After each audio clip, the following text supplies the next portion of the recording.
नमस्कार, मी स्वप्नील सावरकर. हिंदुस्तान पोस्ट मध्ये तुम्हा सर्वांचं स्वागत.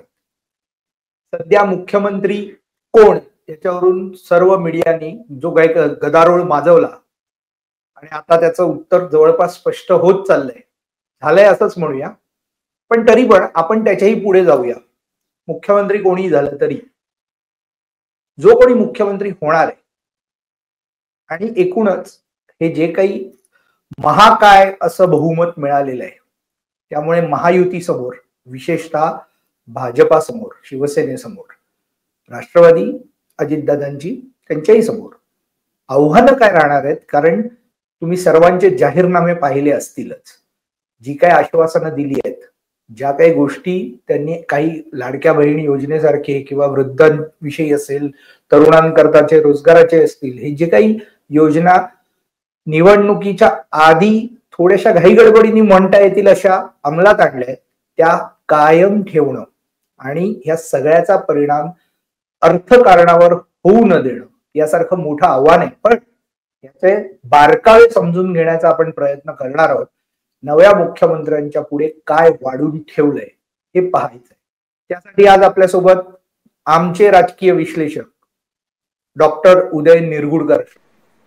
उदयजी, नव्या मुख्यमंत्र्यांपुढे काय वाढून ठेवलंय, कोणती आव्हानं आहेत? हे जे बहुमत मिळालं, अशा प्रकारचं बहुमत आतापर्यंत महाराष्ट्राच्या राजकारणात यापूर्वी फार क्वचित मिळालं होतं. काँग्रेसला 80च्या 70च्या दशकामध्ये एकदा 186 जागा मिळाल्या होत्या आणि त्या एकट्याला मिळाल्या होत्या. इकडे 3 पक्षांना मिळून 225च्या वरती जागा मिळालेल्या आहेत. पहिलं आव्हान कुठलं असेल तर लोकांच्या आशा, आकांक्षा, अपेक्षा वाढलेल्या आहेत. महाराष्ट्रातल्या प्रत्येक गटातटांनी, प्रत्येक जातीपातीने तुम्हाला मतदान केलेलं आहे. त्यामुळे त्या प्रत्येक जातीपातीला त्यांच्या आकांक्षाला, जे धुमारे फुटलेले आहेत, त्याला न्याय मिळवून देणं, त्यांच्या ज्या अपेक्षा वाढलेल्या आहेत त्याच्यासाठी योजनांची तरतूद करणं, त्यासाठी निधी उपलब्ध करून देणं, अशा प्रकारचं एक फार मोठं आव्हान आता मला असं वाटतं त्यांच्या समोर आहे. त्याच्या आधी सर्वात मोठं मुख्यमंत्र्यांसमोरचं कुठलं आव्हान असेल तर ते म्हणजे तिन्ही पक्षात इतके प्रचंड लोक निवडून आलेले आहेत, त्यांचे जे अपेक्षा आहेत, काही जण 3-3दा निवडून आले आहेत, काही जण 4थ्यांदा निवडून आले आहेत, त्या प्रत्येकाला असं वाटतं की आपल्याला मंत्रीपद मिळालं पाहिजे. आणि मग ते आपापले प्रेशर गट, दबाव गट, हे सगळे मुख्यमंत्र्यावर किंवा पक्षाच्या संघटनेवर आणायचा प्रयत्न करतात. आणि मग अशा वेळेला it becomes very difficult to form the government. कारण at the end of the day कोणी ना कोणतरी नाराज राहणार आहे. अ ला केलं तर ब ला नाराज, अ ब ला केलं तर क नाराज, अ ब क ला केलं तर ड नाराज. त्यामुळे नाराजांची संख्या सुद्धा खूप मोठी असणार आहे. त्यामुळे त्या सगळ्यांना सर्वसमावेशक अशा स्वरूपाचं, जातीपातींना सगळा प्रादेशिक समतोल असा साधला जाईल. आणि शिवाय तो पुन्हा नुसता पॉलिटिकल कन्सिडरेशन नाही, तर he should deliver ultimately on the street. तर अशा स्वरूपाची मंत्रिमंडळाची आखणी हेच सर्वात मोठं आव्हान आहे असं माझं मत आहे. तिसरं आव्हान आहे ते म्हणजे आर्थिक आव्हान आहे. आणि ती परिस्थिती आपल्याकडे खूप गंभीर आहे. आणि त्या गंभीर परिस्थितीला अनेक कारण आहेत. एक तर लाडकी बहीण योजना ही जी अंमलात आणलेली आहे ती विलक्षण पॉप्युलर झाली. त्यामुळे आता त्याच्यावर घुमजाव करायचा काही प्रश्न उद्भवत नाहीये. परंतु त्या योजनेकरता जे 50-60 हजार कोटी रुपये लागणार आहेत, त्या 50-60 हजार कोटीची वर्षानुवर्ष तरतूद करणं, ही तरतूद करण्याकरता इतर विकासाच्या कामाला कात्री न लावू देणं. आणि लक्षात ठेवा, महाराष्ट्राने काही बिग तिकीट प्रोजेक्ट घेतलेले आहेत. कोस्टल रोड आहे, ठाणे बोरिवली रस्ता आहे, असे अनेक असंख्य प्रकल्प आता चालू आहेत. मी फक्त 2 तुम्हाला आता सांगतोय. ह्या सगळ्यासाठी ज्यांनी फायनान्स केलेला आहे त्यांचे हप्ते आपल्याला चुकवायचे आहेत. त्यातले जर हप्ते आपण चुकवले तर ते त्यांचा फायनान्सचा हात अखडता घेतील. आणि तसं झालं तर डेव्हलपमेंटसाठी जो पैसा, निधी आहे, तो निधी आपल्याला अपुरा पडेल. त्यामुळे एक सर्वात महत्वाचं आव्हान कुठलं असेल तर ते आर्थिक शिस्तीचं, आणि त्याहीपेक्षा सुद्धा अशा प्रकारच्या योजनांना यापुढे अधिक जाणीवपूर्वक अंमलबजावणीसाठी आणणं हे एक महत्वाचं आव्हान असणार आहे. त्यानंतर लवकरच स्थानिक स्वराज्य संस्थांच्या निवडणुका येतील. त्या स्थानिक स्वराज्य संस्थांच्या निवडणुका या आता फार हिरिरीनं लढल्या जातील. याचं कारण भारतीय जनता पक्ष, शिवसेना, एकनाथ शिंदे आणि अजित पवार राष्ट्रवादी यांच्यावर खूप मोठ्या प्रमाणात दबाव असणार आहे तिकिटासाठी. आणि मग ते तिघ एकत्र येऊन जर लढायचं असेल तर आणखीन तिकीटं प्रत्येक पक्षाची कमी होणार आहेत. मग तसं झालं तर कार्यकर्त्यांचं समाधान कसं करायचं, आणि जर एकमेकाच्या विरोधात असेल तर ती मैत्रीपूर्ण लढत, मग त्याच्यात काय अर्थ उरत नाही. मग ती पुन्हा एकमेकावर टीका येणार, मग ती विसंगती येणार, विरोधी पक्षांना त्यातनं साथ मिळणार बोलायला, अनेक गोष्टी त्याच्यामध्ये होतात. तर स्थानिक स्वराज्य संस्था याचं जेवढं प्रेशर आता विरोधी पक्षांवर आहे त्याच्या कित्येक जास्त पटीनं ते आता सत्तारूढ पक्षावर आहे. हे एक महत्वाचं आव्हान आहे. आणखीन एक महत्वाची गोष्ट जी आता समोर येते आणि ती म्हणजे आरक्षणाचा जो खटला आहे तो अंतिम स्वरूपामध्ये आता सुप्रीम कोर्टामध्ये येईल. आणि त्यावेळेला ते आरक्षण टिकवणं ही खूप कठीण बाब आहे, ही सोपी बाब नाहीये. त्यावेळेला जातीपातीचे जे विखार फुलतील आणि in case if we lose और in case if we won, या दोन्ही बाजूंमध्ये ही जी सामाजिक जातीय वीण आहे ती कुठेही विस्कटू न देणं हे एक फार मोठं आव्हान असणार आहे. परकीय गुंतवणूक. सर बोला बोला. परकीय तुमचा मुद्दा सांगा. परदेशी गुंतवणूक हा जो एक मुद्दा आहे त्याच्यामध्ये आता आपली कामगिरी विलक्षण चमकदार आहे. परंतु याचा अर्थ इतर राज्य आपल्याला स्पर्धकच नाहीत असं नाहीये, तर ती राज्य सुद्धा आपल्याला स्पर्धक आहेत. त्यामुळे ही एक अंतर्गत स्पर्धा सुद्धा आहे. जरी ते आपले सहयोगी राज्य असली तरी ती एक अंतर्गत स्पर्धा आहे. तर परदेशी गुंतवणुकीच्या संदर्भामध्ये जरी आता आपण सर्वात वे अहेड ऑफ अदर्स असलो तरी ते टिकवणं हे एक फार मोठं आव्हान आहे. भारत जर $5 ट्रिलियन इकॉनॉमी करायचा असेल 2030 साली, तर त्याच्यासाठी महाराष्ट्राने आधी $1 ट्रिलियन व्हायला पाहिजे.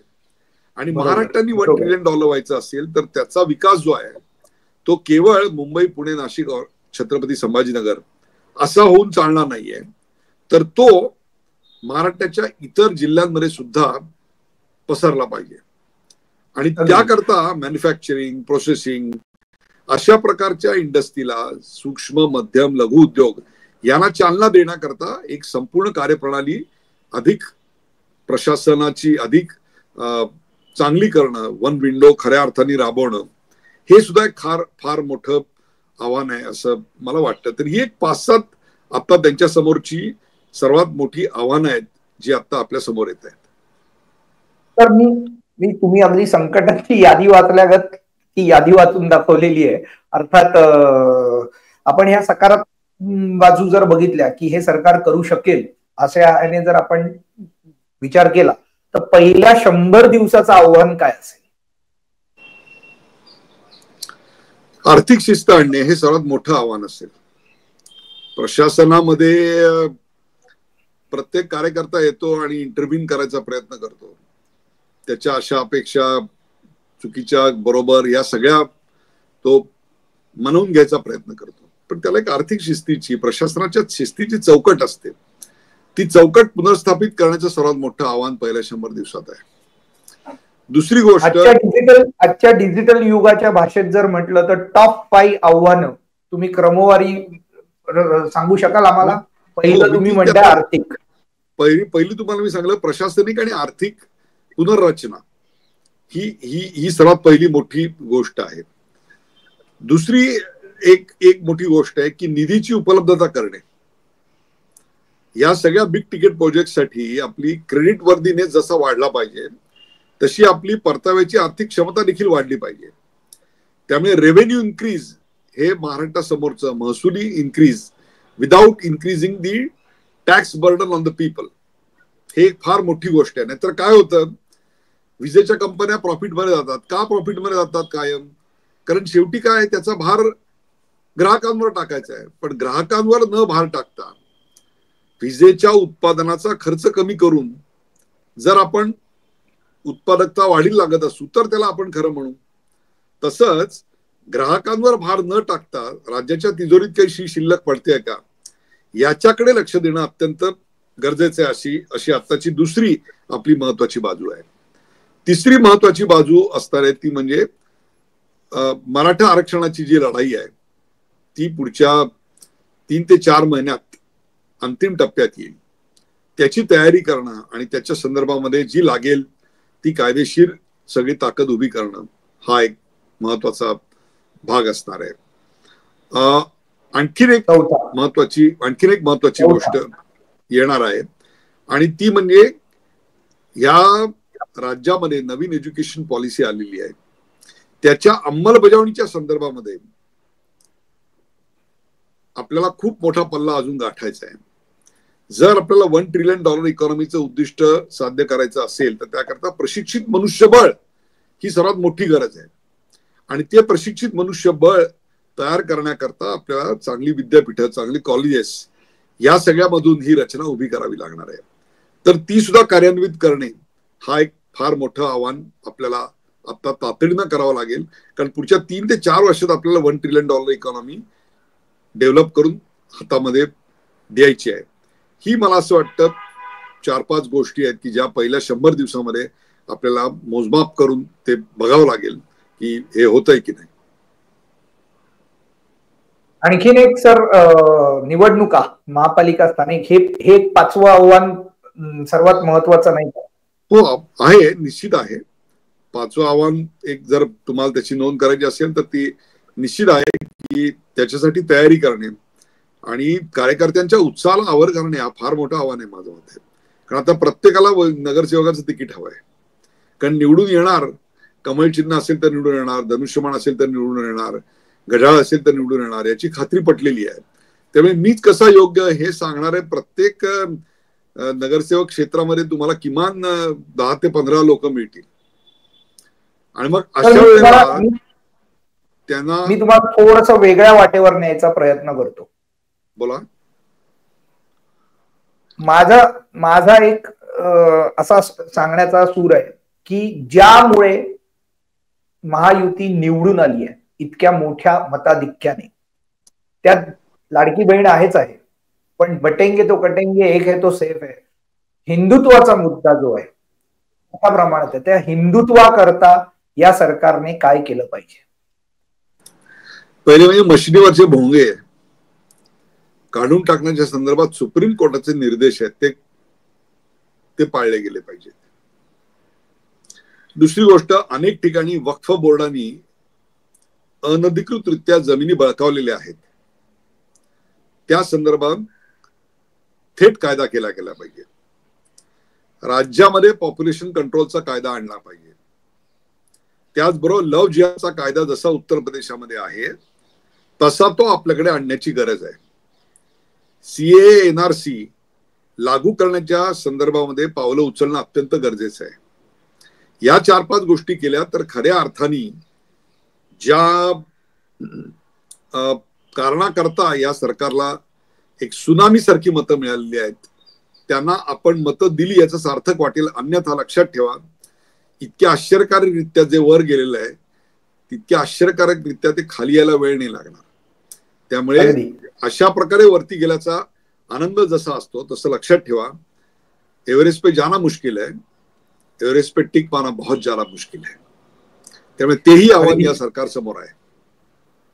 सर, मला फक्त एकच, तुम्ही राजकीय विश्लेषण करताना तुमचं पर्स्पेक्टिव्ह, तुमचं विश्लेषण जे आहे, तुमचं स्वतःचं पर्स्पेक्टिव्ह काय आहे की हे सरकार या गोष्टी 5 वर्षात करेल की यातल्या अनेक गोष्टी पुढच्या निवडणुकी करता राखून ठेवेल?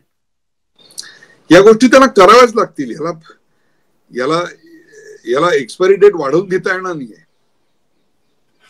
दिस has to be delivered in this term. You cannot say I will deliver it after 10 years. Already इन्फ्रास्ट्रक्चरच्या बाबतीत आपण 10 वर्ष मागे आहोत. ऑलरेडी आपण एनईपीच्या इम्प्लिमेंटेशनच्या संदर्भामध्ये काठावर आलेलो होतो. आता अगदी म्हणजे आता करायलाच पाहिजे अशा प्रकारची परिस्थिती आहे. सुप्रीम कोर्टाची आपली मराठा आरक्षण हे आता हिअरिंगला येणार आहे. ही सगळीच आव्हानं आहेत. तर अगदी शेवटी एक जाता आता फक्त थोडासा खोचक प्रश्न विचारतो. देवेंद्र फडणवीसांनी जाहीर केलंय एका मुलाखतीत की गुलाबी रंगातल्या अजितदादांना मी भगवा करणार. त्यांना 5 वर्षात जमणार आहे काय?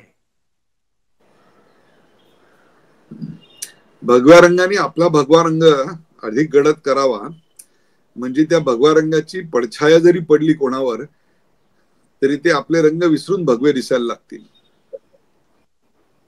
अगदी अगदी खूप खूप धन्यवाद सर. तुम्ही मोजक्या शब्दात अगदी समजवायचा प्रयत्न केला. आपण याच्यानंतरही या मुद्द्यांमध्ये एक एक मुद्दा घेऊन सुद्धा अधिक सविस्तर विश्लेषण करता येईल, त्यामुळे ते आपण पुढे करूच. पण 2 ठाकरे बंधूंचं काय होणार हाही एक प्रश्न सध्या चर्चेत आहे, तोही आपण घेऊ. या निकालाचा अन्वयार्थ पण काढण्याचा आपण प्रयत्न करू. पुढच्या काही भागांमध्ये आपण नक्कीच हे सगळे मुद्दे घेऊया. तोपर्यंत धन्यवाद.